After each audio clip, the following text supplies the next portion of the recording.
Wondery Plus subscribers can listen to Morbid early and ad-free. Join Wondery Plus in the Wondery app or on Apple Podcasts. You're listening to a Morbid Network podcast. Redacted, Declassified Mysteries is a new podcast hosted by me, Luke LaManna. Each week, I dive into the hidden truths behind the world's most powerful institutions, from covert government experiments to bizarre assassination attempts. Follow Redacted on the Wondery app or wherever you get your podcasts. Hey, weirdos. I'm Elena. I'm Ash. And this is Morbid. Morbid. Morbid.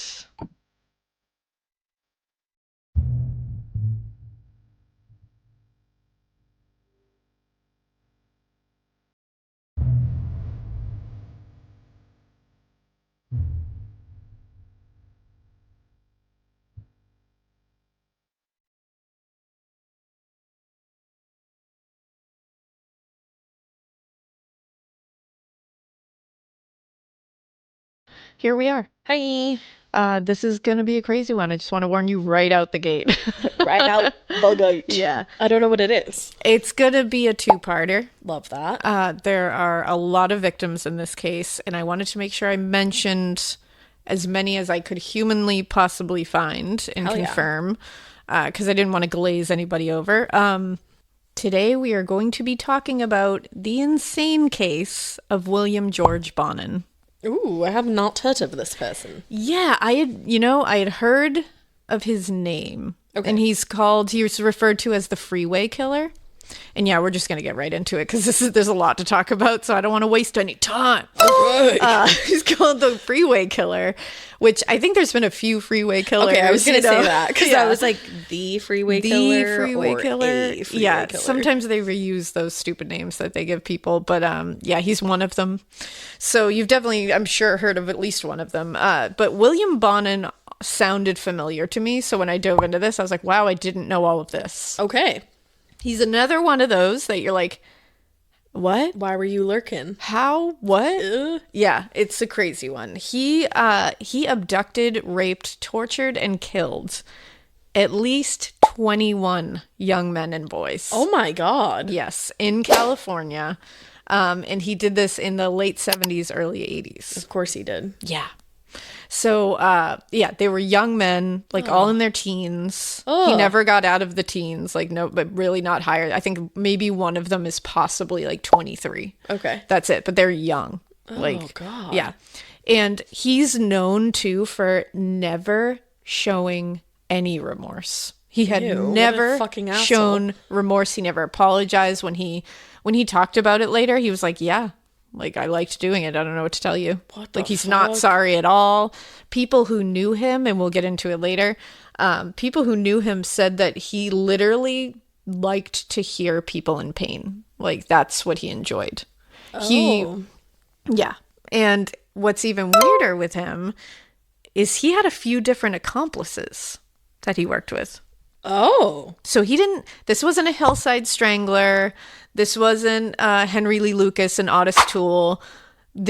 He had like 4 accomplices that he like rotated through. Damn. So he met 4 people who wanted to do this with him. Right.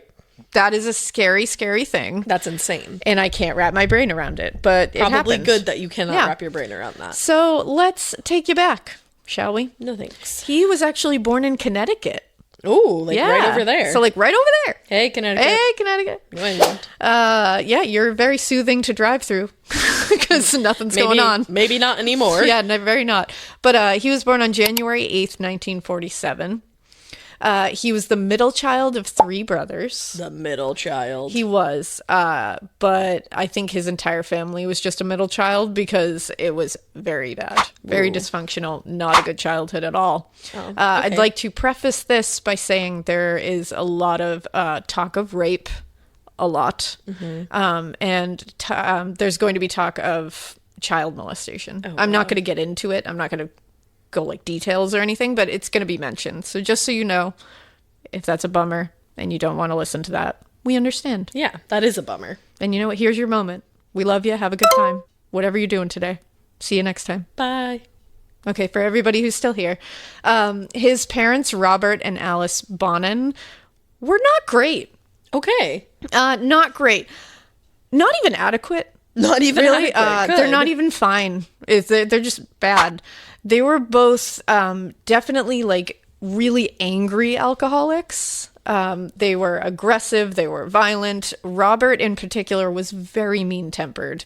He had a vicious addiction to gambling as well. Oh. And when I say vicious, I mean like he used every cent that family had and did not care about taking money out of his kids' mouths. That's basically horrible. He spent all their grocery money. He would spend their mortgage money. Like he did not care. And as a result, the home did eventually go in foreclosure. I was wondering if you were going to say that. But before that happened, he had taken so much money from that family that those kids were not clothed properly. They were hungry all the time. And eventually neighbors would see these boys just hungry and sad and like dirty, and they would help them. Like luckily they had neighbors that would help them, but like their neighbors had to take that on. Seriously? Because these two assholes couldn't take care of their own, wouldn't take care of their own kids. You don't have to have kids. Yeah, had the means. It's not a requirement. Oh yeah, and they had the means to take care of them, but they spent it in other ways. These neighbors took on, which lucky for them that they had those neighbors, but like sad for these neighbors who had to take on that responsibility. Yeah, absolutely. If that wasn't bad enough, they, especially Robert, also beat his kids and his wife. So they were really off to a great start here. That's horrible. Yeah. And from what I read, Alice often wanted the children out of the house because Robert was such a monster. So she was like, I just need to get them out of here. Yeah. But also they both just didn't really want to deal with them at times. Like, I don't think they were like, I don't know what they thought when they had 3 kids, like what was going to happen there, but you have to take care of them. And it does get chaotic. It does. So instead, they would just send them to live with their grandfather every once in a while. Like, just send them out for like months at a time. Was he all right? That's a no. Like, no. Nope. He wasn't. Yeah. So you would think that, like, okay, we're sending them off to the grandfathers, so this must be someone that wants to take care of them. No. Right? You would think that. No. He had actually molested Alice when she was young. He was a convicted pedophile. And she's shipping her kids off to him? He would send her 3 young children to go live with him, where he definitely assaulted all 3 of them. So she just, like, endangered regularly. her children. Yeah, and just didn't care because she didn't want the responsibility. What? So all those kids were also, assaulted at their grandfather's house. So, like, this family on both sides, it's like the father is an absolute monster, and then look at the mother's side. It's like there was nothing here. Well, and she's a monster. Nothing. She knows full well that he's a pedophile. 100%. And you're going to send 3 children to a pedophile's house? There's no love here. There's no comfort. There's no safety. There's no childhood. There's no innocence. There's nothing here. No. And actually, at the age of 6, she just put them all into an orphanage. Yeah. What? She said, like, their father was a piece, so, like, she didn't know what to do. How do you, how do you just give 3 children to an orphanage when they're 6 years old? Yeah, just hand them over. And she just gave them to an orphanage. Now, this place was terrible and horrific, and abuse was rampant, as was the case with a lot of these places, especially at that time. And in fact, one thing that was confirmed as a punishment at this place was they would either fill sinks with water and hold your head under until you blacked out if you did something wrong, or they would just stick your head in the toilet bowl for the same effect. Ew. Kids. Orphans. That's what they did to them for things like, not like dropping something or staying up when the lights were supposed to be out. This is so sad. Yeah. So not a great start. Like, to say the least. His parents did get him back into their custody when he was 9 years old. Why? Which was probably, honestly, a lateral move at this point from the orphanage. It's really just like just going right, much of the same. And it's like you drop your kid off at an orphanage, and then 3 years later you're just pick him back up. Never mind. It's like a 3-year like daycare stint babysitter. That's just like what fuck? Like terrible babysitter. All I have to say so far is what. Yeah, this whole thing is going to be what. This is a situation where like you made a monster. That's creating a monster. You made a monster here. Yep. I mean, there was obviously other things going on here, as we'll see. Like, he definitely has some, like, brain defects like frontal lobe defects that played into this as well. But This was probably like due to a nice little neglect. combo of both. By age 10, he was in a juvenile detention center because he would commit thefts. He would do like little petty offenses, but he would like steal license plates from cars at 10. It's random. While he was there, he was assaulted by some of the older boys. And he later said one of his counselors did it to him. I mean, that's coming from him, but to be honest, like, everybody around him was doing that to him, so there's really not a lot to not believe there. But after he left that, he decided that, okay, well, the world has done this to me, so I'm going to do it to the world. It's like a Carl Panzeram situation. He truly is, like a mini Carl. Yeah. In a quiet suburb, a community is shattered by the death of a beloved wife and mother. But this tragic loss of life quickly turns into something even darker. Her husband had tried to hire a hitman on the dark web to kill her. And she wasn't the only target. Because buried in the depths of the internet is the kill list, a cache of chilling documents containing names, photos, addresses, and specific instructions for people's murders. This podcast is the true story of how I ended up in a race against time to warn those whose lives were in danger. And it turns out, convincing a total stranger someone wants them dead is not easy. Follow Kill List on the Wondery app or wherever you get your podcasts. You can listen to Kill List and more Exhibit C true crime shows like Morbid, early and ad-free right now by joining Wondery Plus. Check out Exhibit C in the Wondery app for all your true crime listening. Hotshot Australian attorney Nicola Gaba was born into legal royalty. Her specialty? Representing some of the city's most infamous gangland criminals. However, while Nicola held the underworld's darkest secrets, the most dangerous secret was her own. She's going to all the major groups within Melbourne's underworld, and she's informing on them all. I'm Marcia Clark, host of the new podcast, Informants Lawyer X. In my long career in criminal justice as a prosecutor and defense attorney, I've seen some crazy cases, and this one belongs right at the top of the list. She was addicted to the game she had created. She just didn't know how to stop. Now, through dramatic interviews and access, I'll reveal the truth behind one of the world's most shocking legal scandals. Listen to Informants Lawyer X exclusively on Wondery Plus. Join Wondery Plus in the Wondery app, Apple Podcasts, or Spotify, and listen to more Exhibit C true crime shows early and ad-free right now. And he basically did what he was taught. So he started assaulting other boys in the neighborhood. Oh, God. Like, and his own brothers. Ugh. So it was 8th grade that the home was foreclosed on when he was in 8th grade. And the family actually ended up moving across the country to California. Oh, wow. So he just continued the same there, just with new people. But the father, Robert, actually died of cirrhosis of the liver at that home not long after. So he was gone. Bye. And William got in a lot of trouble starting from the age of like 10 years old. That's really when he started just acting out, actually committing crimes and getting in trouble for it. And in California, he continued the whole theft thing. And he was also molesting boys younger than him in his neighborhood. He would literally lure them into his house like a predator. Ew. Like he would promise them like things and just bring them in. Like he was a predator. Yeah. Because that's what he learned. I mean, his father was an asshole. His grandfather was literally a predator. And it's like, and then he went to a detention center where he learned how to be a predator. Like that's all he's ever been taught. That's all he's known, yeah. And now he's going to use it because he himself is a monster. Oh my God, this is horrible. So in 1965, he graduated high school and immediately joined the Air Force. Okay.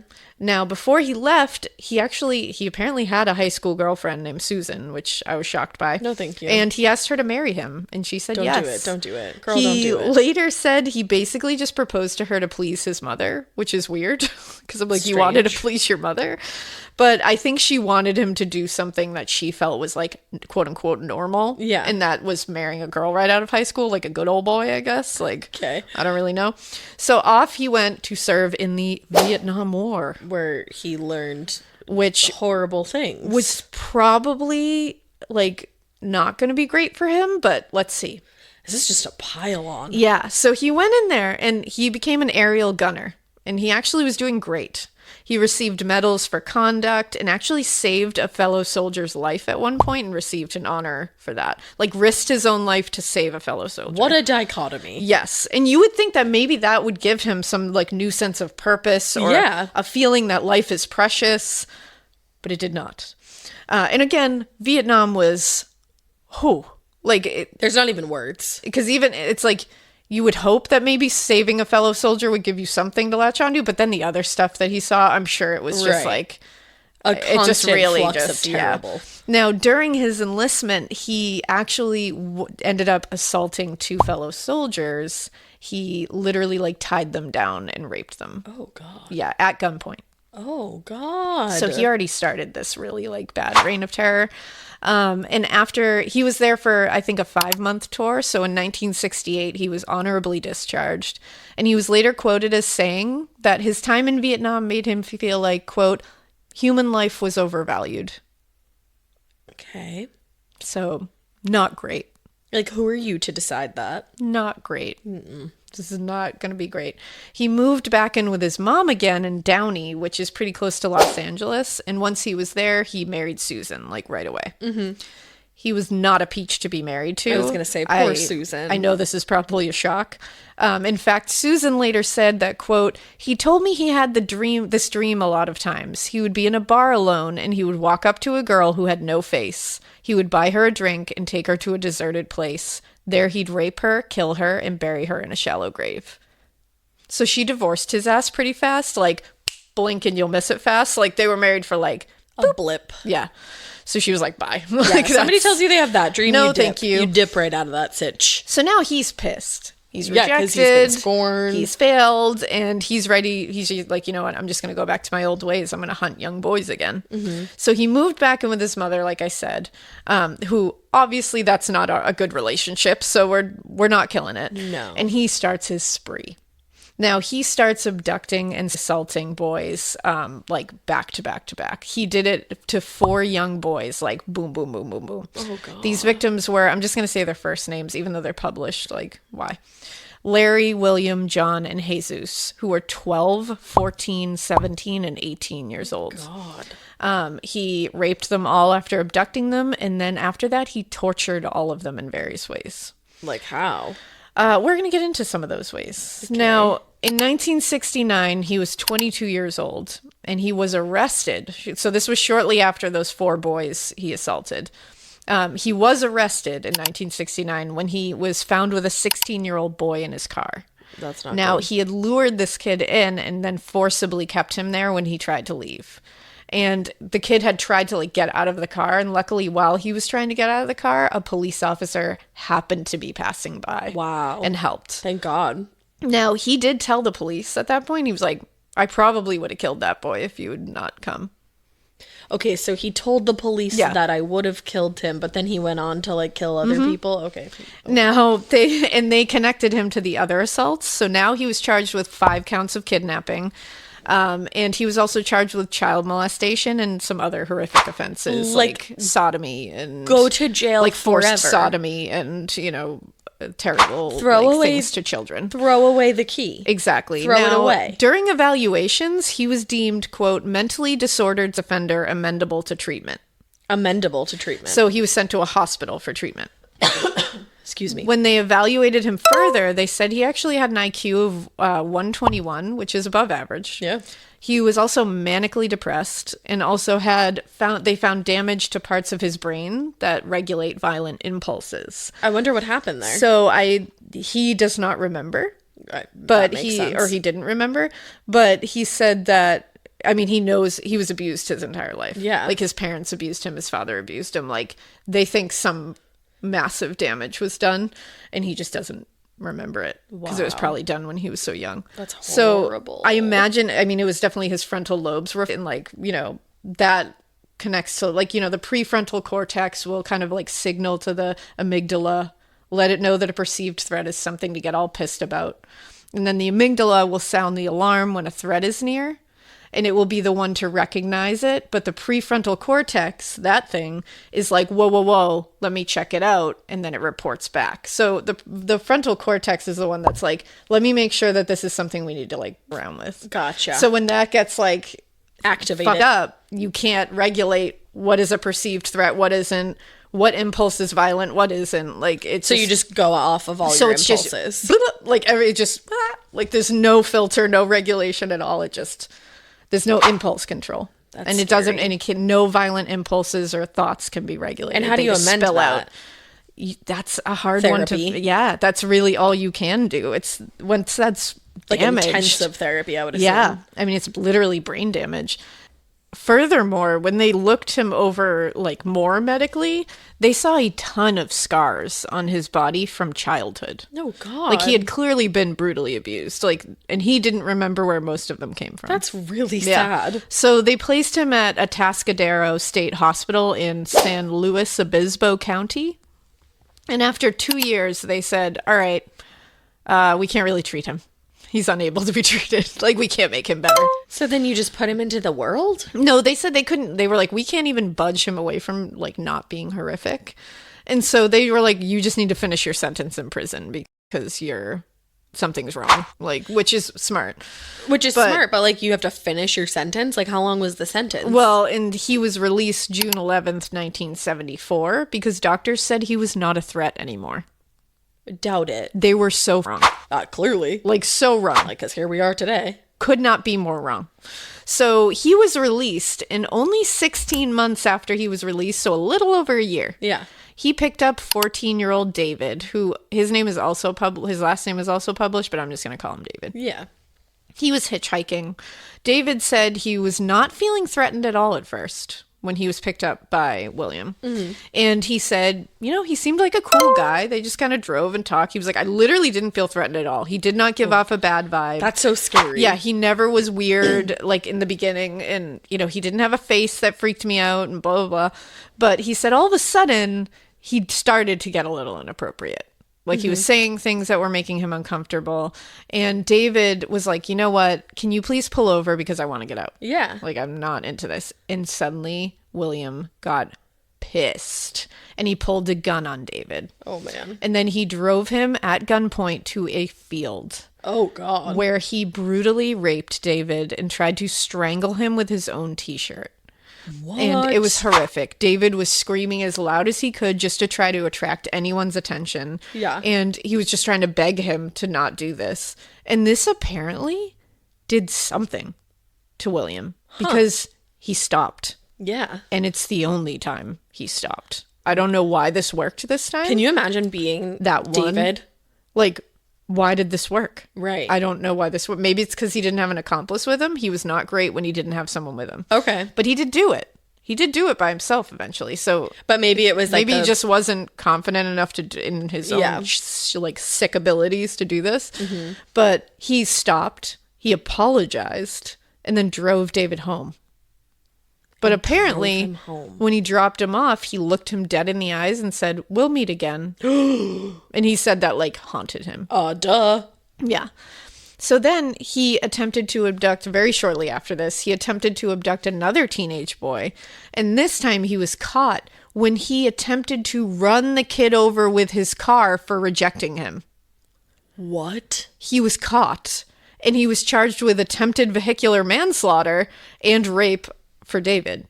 He was tried for both of these crimes and sentenced to 1 to 15 years at California Men's Facility in San Luis Obispo. Am I missing something? Yeah. 1 to 15 years. I was for like, first attempted of all, murder and rape. Yeah. First of all, that's a very, what? 1 to 15? That's a pretty big range. Huge span there. And also 1? He could get 1? Like 365 days for attempting to kill a human being and literally raping somebody. Brutally and aggressively and violently raping someone and attempting to kill them. Yeah. He served 3 years. What? 3 years. He was released October 11th, 1978. What is the justice with only system? 18 months supervised probation. No, like, get the what? Get out of my face with what? that. I just, what? This case, you're going to see, there's a few times where I was, and I think I wrote it down in somewhere in these notes. I was like, this is John Wayne Gacy. It's, he just keeps getting let go. No, it's true. When you were talking about it in the beginning, I got the vibe of John Wayne Gacy. So much vibes. Yeah, he's got that vibe for sure. And Definitely. He has that luck. Yeah. He has that, like, stupid, random dude luck that just they get out of everything, like a sweet apparently. talker somehow. Now, he moves back in with his mother because like that's working out so well. So like, why don't we just keep doing that? Yeah, let's go. I think that's where you need to be, where like everything's going great. So he got a job as a truck driver, and he starts dating a woman, and he's like, things are cooling down. But he was not satisfied with that, obviously. Was he gay, do you think? That's the thing nobody really knows. Do you think it was like internalized? It sounds like he was very angry. And I don't know if that was because he didn't accept himself or because I'm not really, or he may have been bi. Or because it was, men who were being predatory to him his entire childhood. So I don't know if he was raging out against them in that way and taking the power back. Yeah. But a lot of people do think he was at the very least, and that he was just, that's what his victim profile was, young men. All right. For sure. But nobody knows for sure. He never came out. He never discussed it. He never... Spoiler alert, is he still alive? He is not. Oh. I just did a big... So I was like, he is not. But yeah, so that's up in the air for anybody to speculate about. But at this time, this was a time when gay people were being treated abysmally. Like, not that there's been a time where they really haven't, but this was one of those like really right in bad your face. times. Yeah, like this was like way out in the open and horrible and horrible and horrible.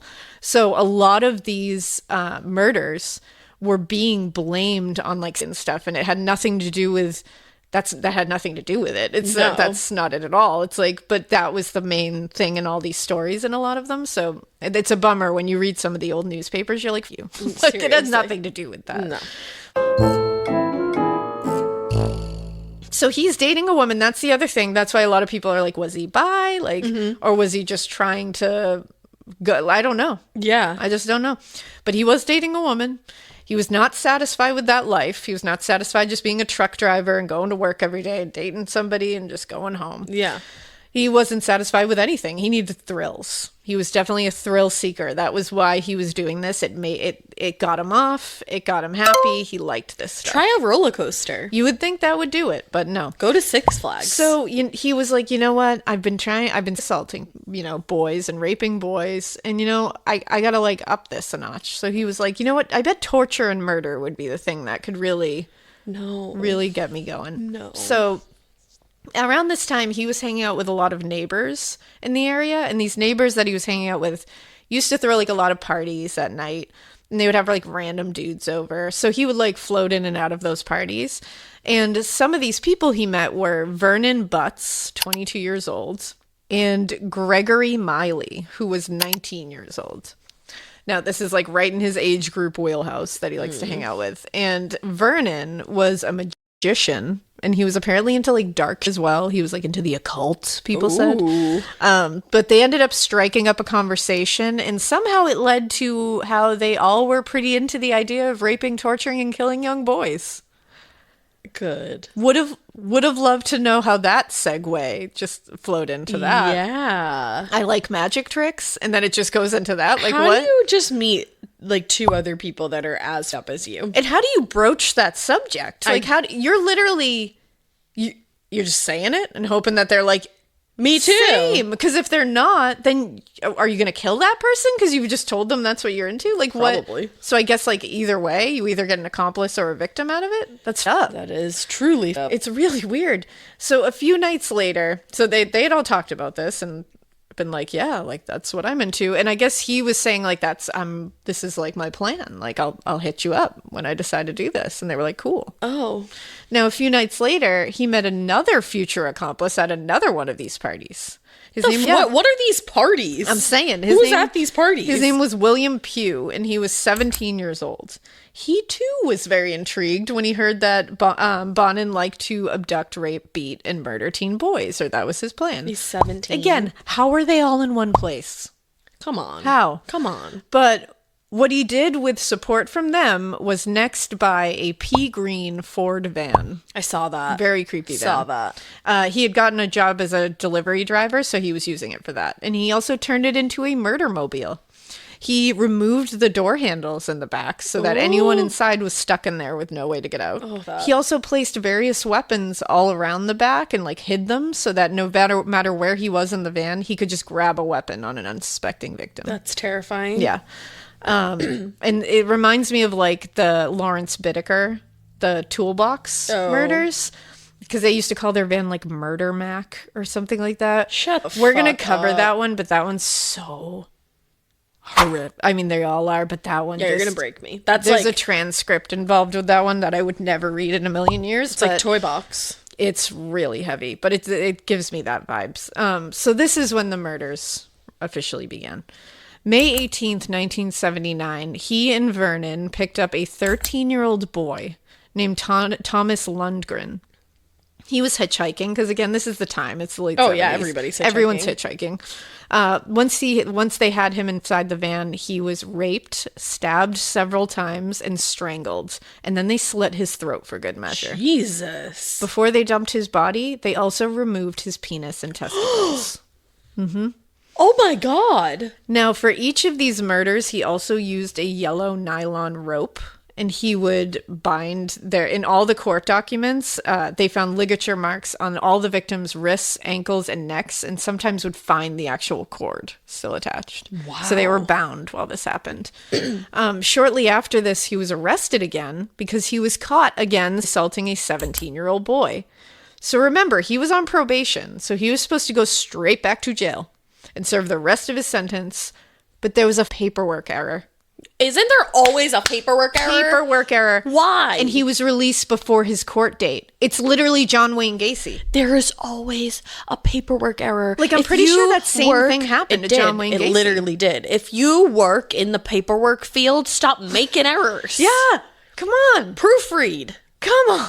Have somebody else check it out for you. Especially in these cases, man. Paperwork is important here. Yeah, but it happens all the I know. time. We covered cases.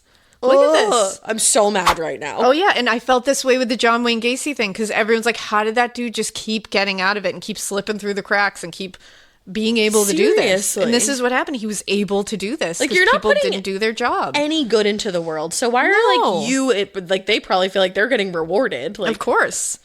Now, apparently one of his neighbors was the one who gave him a ride home from jail when he was released. No thanks. And he said to him something along the lines of, there won't be any more boys testifying against me again. This won't happen again. I'd be like, see, I have to leave now. And he meant it. And I need to go tell the police what you've just said to me. He meant it. He was going to eliminate the possibility that any boy would be able to ID him or tell on him again. He was ready to he was ready to continue to murder every single boy he raped. I mean, he literally castrated somebody, so what is he not capable of? He's a monster.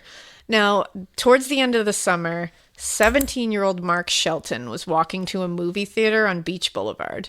Bonin and Vernon saw him and abducted him into their van. There, they tortured and raped him brutally. They used objects to do this as well. And apparently it was so horrific and brutal that his body died from going into shock. Oh my goodness. So they didn't actually get to control when he died, and they weren't finished. So they just tossed him out of the van because they were pissed. They tossed him out of the van in San Bernardino County, and they kept searching for another victim because they were mad that didn't go how they wanted it to go. Yeah. What? So they did search that day for another one. They didn't find one that night, but they found one the next day. The next day they were back out looking again, and they found 17-year-old Marcus Graves. Now, he was in the U.S. from Germany. He was actually like an exchange student over here. And he had also come for the celebration of his 17th birthday because he wanted to like just cross the country, meet people, stay in hostels, like just float through the U.S. Like he loved visiting here. And he was hitchhiking on the Pacific Coast Highway on August 5th, 1979, when he was spotted by Bonin and Vernon. They picked him up, saying they would bring him to his next stop, and instead they raped, beat, and tortured him in the van. Then they weren't finished, so they brought him to Bonin's mother's home and continued it all. What? He was stabbed more than 70 times. Oh my God. He was strangled with a yellow nylon cord, and he was bound with electrical cords on his ankles and wrists. When they had killed him after hours of torture, they threw his body into the Malibu Canyon, and he was discovered the next day. Oh. Now, according to William Bonin, The True Story of the Freeway Killer, by Jack Rosewood, which I'll link in the notes because it's pretty fascinating, a detective on the case later said of the victim, quote, Bonin was like a rabid dog that had gone insane and didn't know when to stop biting. Yeah, to say that is pretty on the nose. No, at this point, the police are not connecting any of these. That makes sense. And that seems to be a running theme through this whole thing. Yeah, seems to be a running theme in through a lot of them, but in true crime as a whole. But Bonin later said that this was actually when, in his mind, he needed to start escalating. He was like, I'm already getting What are you escalating stagnant. to? He said he felt like he was addicted to killing and torture. He said initially he just wanted as much of it as possible, but soon it just wasn't doing it for him. So he was like, as we're going to see, he brings it up a notch and adds more things that he feels are more satisfying to him. Now, at this point, he also got an apartment of his own. Wow, finally. Yeah, big boy. So it was close to his mother's home, but he could not, now he could host parties, have young men over, do the terrible things he was doing. Have a murder apartment. And he became that guy with the mustache that would show you porn and give you beer. Ew, Yeah. why are people watching porn together? Yeah, I don't understand that at all. Okay, John Wayne Gacy. Yeah, I can't. He has so much John Wayne Gacy It's vibes. true. It's outrageous. Like, why are you just sitting around a TV watching people? That's the weirdest thing I've ever heard. It's It's so not weird. a bonding experience. I can't. Now, Watch a Hallmark movie. Yeah, for real. Watch Bravo. Watch That's a bonding watch experience. literally anything else. Anything else. But only days later, on August 29th, 1979, he was ready to do it again. So this victim was Donald Hayden Jr. He was only 15 years old. He was walking along Santa Monica Boulevard, and he was actually from originally Cincinnati, but he had moved to California in 1977 when his parents divorced, and his mom had moved out to California. So he decided to live with her. He had only lived there for 2 years. Oh, God. Which, that always bums me out, just in, a different way, because... No, I agree. you're going to this new place. You're excited. And it's you could be back in Cincinnati, but you're here with these assholes. And it's I don't know. So he was abducted after accepting a ride from Bonin and Vernon and was raped and tortured in the van for hours all night. They found evidence he had been stabbed in the genitals, neck, torso. They attempted to remove his genitals. He was burned in various areas of his body. He was beaten with bruises everywhere. His throat was slashed. He had been raped in various ways and had experienced blunt force trauma to the head before being strangled. Oh my God, they did literally every possible means of killing somebody. And before strangulation, he was alive for all of it. Oh my God. Now, after he was thrown into a dumpster off the Ventura Freeway, he was found at 11 a.m. the next morning. Stop. Yeah. 15 years old. Thrown in a dumpster. Yeah. That is somebody's child. Yeah. It's, Less than 2 weeks later, September 9th, 1979, he went for another victim. David Murillo was 17 years old and was just riding his bike to a movie.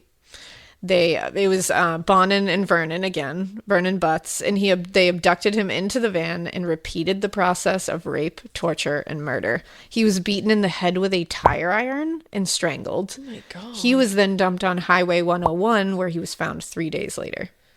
September 17th, so only days later, another victim, Robert Wyrostek. He was 18 years old and was also riding his bike like David Murillo. He was riding his bike to his job at a grocery store when he was seen by Bonin and Vernon. Mm-hmm. They abducted, tortured, and murdered him as well, and he was dumped along around Highway I-10. Now, November 29th, about a month later, again. This time, it was a John Doe who hasn't ever been identified. Oh, no. He was abducted, raped, beaten, and strangled, and then dumped. Reports said his face was completely destroyed by the beating that they inflicted on him. Yeah, I can So it was imagine. difficult to even come up with a composite. They had ruined all the features of his face. Bonin himself later said this guy was 23 years old, and they did estimate he was slightly older than the normal victims. Authority thought he was between 19 and 25 years old. Okay. So it does match. But they believe he may have been homeless or just passing through because he's never been identified and he didn't get matched to any of the missing persons people in the area. That's so sad. He's still not been identified. I hope that they can somehow. I know. Someday. I mean, they just got into John Wayne Gacy one like decades later. Exactly. Now, the very next day, 17-year-old Frank Dennis Fox was abducted, raped, tortured, and killed. He was beaten in the face and strangled. And they also found evidence that he had been bound by his wrist, legs, and neck. And he was dumped on the Ortega Highway. Then 15-year-old John Kilpatrick was abducted sometime towards the end of the year. So that was in November. And then it was like more towards the end of the year that he was abducted.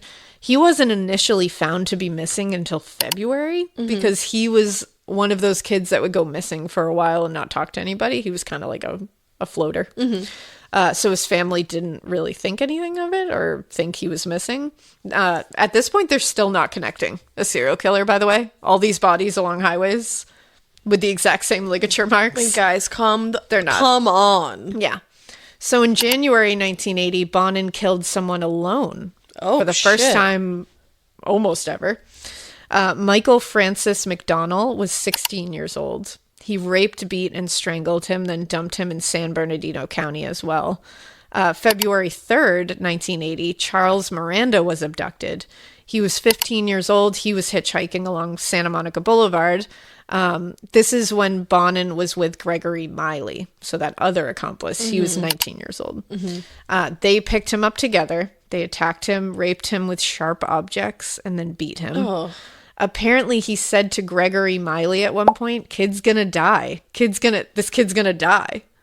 Like, was just like, I don't know what to do. And I guess Miley was like, well, then why don't you just let him go? And he said, I would, but he would ID us. So we have to kill him. What? Now, Bonin then used a t-shirt and a tire iron, like a garrote. And he's like placed the tire iron through the sleeves of the t-shirt. And he would wrap the t-shirt around their neck and then use the tire iron as like a garrote to like tighten it. And he did this while Gregory Miley jumped on his chest. Yeah.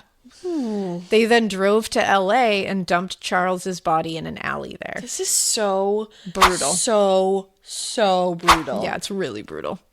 According to Miley, Bonin said that like as soon as they dumped Charles's body, I guess Bonin immediately was like, let's go do another one. And he was like, and Miley said like he didn't want to right away, which is like, oh, pat you on the back. Oh, yeah. But he said he just went with it. So the same day, immediately after dropping Charles's body in an alleyway in Los Angeles, this one's really sad. They found 12-year-old James McCabe. No. He was at a bus stop on his way to Disneyland. Are you kidding me? Yeah. And he got in the van willingly because they told him they would bring him. They were like, you don't have to wait for the bus. We'll just bring you. And they did the same thing to him and they killed him. They stole money out of his pocket, money that was given to him by his older brother for his trip to Disney. Yeah. His body was dumped like the others near a dumpster. And Bonin was later quoted as saying, that little kid was the easiest to kill. Because he's a little kid, like a child. A literal child on his way to Disneyland. That's heartbreaking. Yeah. Now, in that one, I just wanted to I just want to get as far away. He wanted to go to Disneyland. Yeah. He was literally on his way to Disneyland. He was by himself? Yeah, because I guess, so what I read in a couple of things was that his parents were out of town and he was staying with his older brother.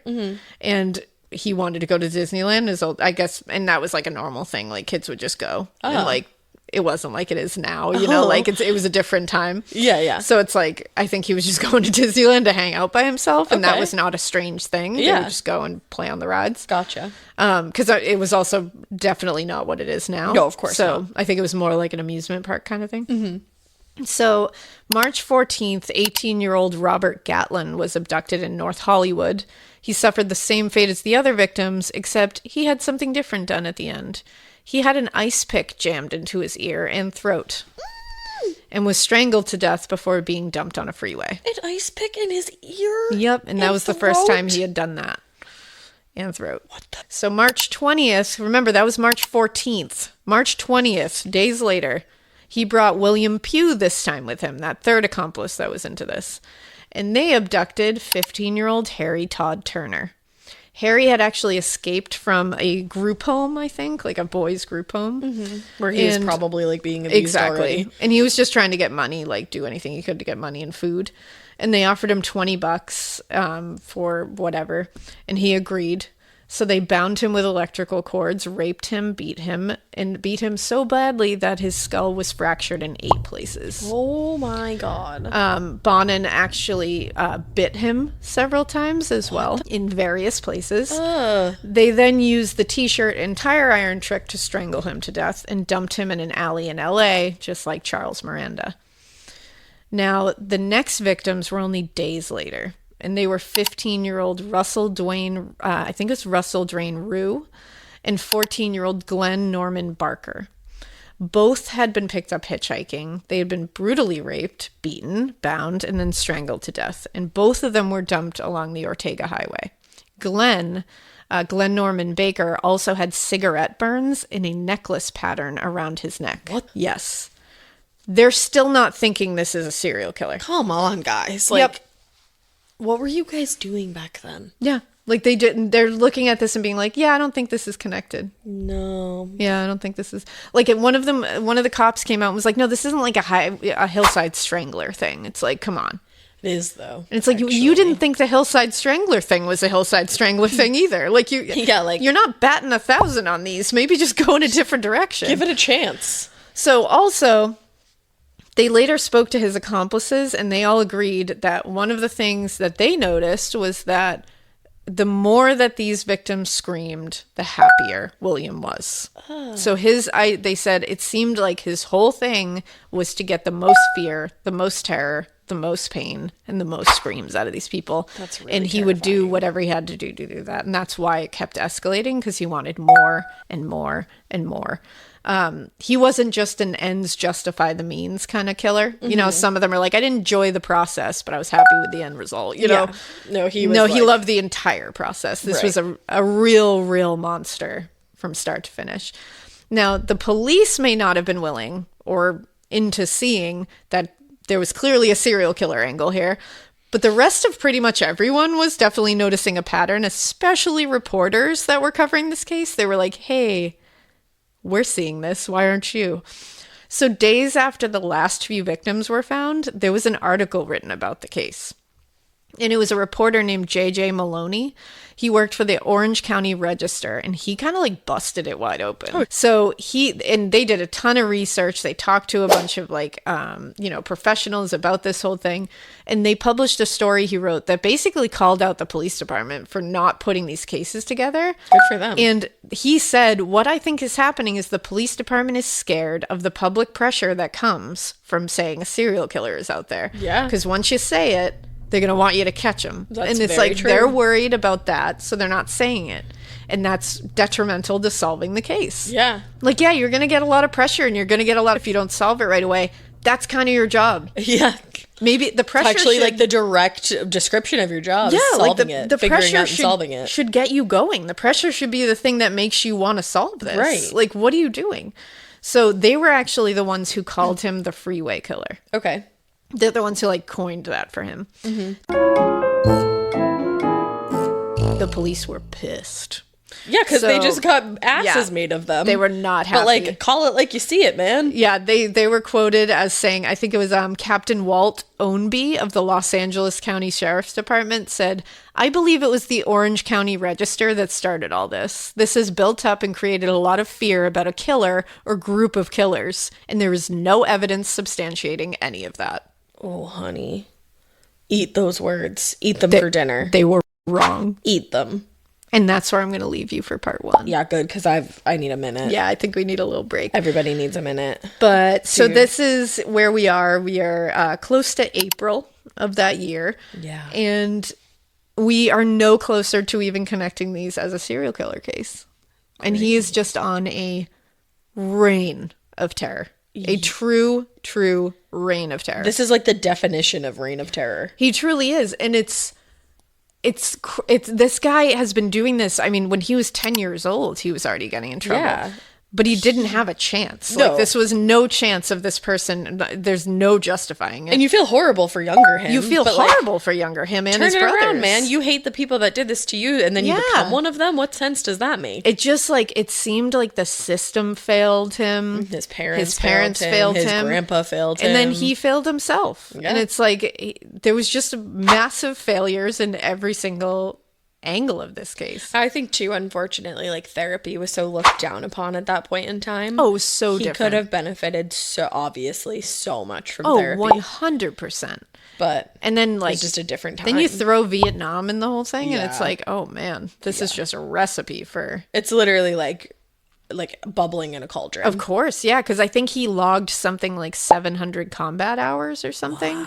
Wow. So he definitely saw some like that, and as someone who has never witnessed that kind of carnage, I can't imagine. No. I can't imagine what that does to somebody who isn't even going through something before that. Right. And hasn't had this traumatic life up to that point. But then you know, sit there and think about, like, prisoners of war during Vietnam who also were, like, logging those same hours and then came out of Vietnam, decorated soldiers who didn't act that way and murder a bunch of people. Oh, there's like 99.999% of Vietnam soldiers did not come back and start mass murdering people. Like, so it's like, can't use it as an excuse. You can't use it. It's like, not an excuse. That's the thing. It's like, how many people have these childhoods that are worse? And it's like, and somehow make it out of here. It's right.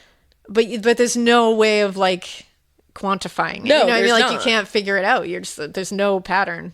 Sure, you see abuse, you see neglect, you see horrific circumstances, you see brain damage, but then you see other people go through the same thing that don't. There's no way to predict brutalize young boys. There's no way to predict it. Of course, if you don't abuse your child and you give them a loving, safe home, that's where they feel that's a good start, where they feel comforted and safe and heard, loved and cared for, that is going to likely provide someone who can at least function in society. And if you are neglectful and abusive and terrible, you have a higher chance of creating a monster. You're so, already like, starting out bad. If we're looking at those two things, like, you should probably always choose treating your kids nicely and, like, loving them and, like, I'm gonna go ahead and say, them. like, definitely. Yeah, I'm gonna generalize keep it that here weird. And just say, keep it that weird that you just, like, love your kids and you do good things for them. Keep it so weird that you create a loving environment for your children that you chose to have.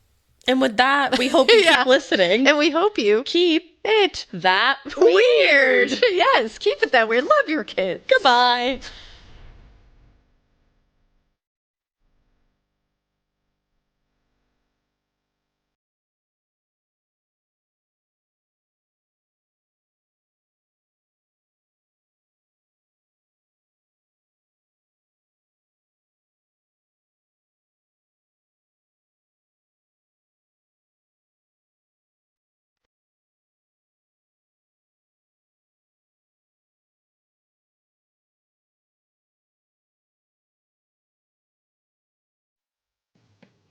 If you like Morbid, you can listen early and ad-free right now by joining Wondery Plus in the Wondery app or on Apple Podcasts. Prime members can listen ad-free on Amazon Music. Before you go, tell us about yourself by filling out a short survey at Wondery.com/survey.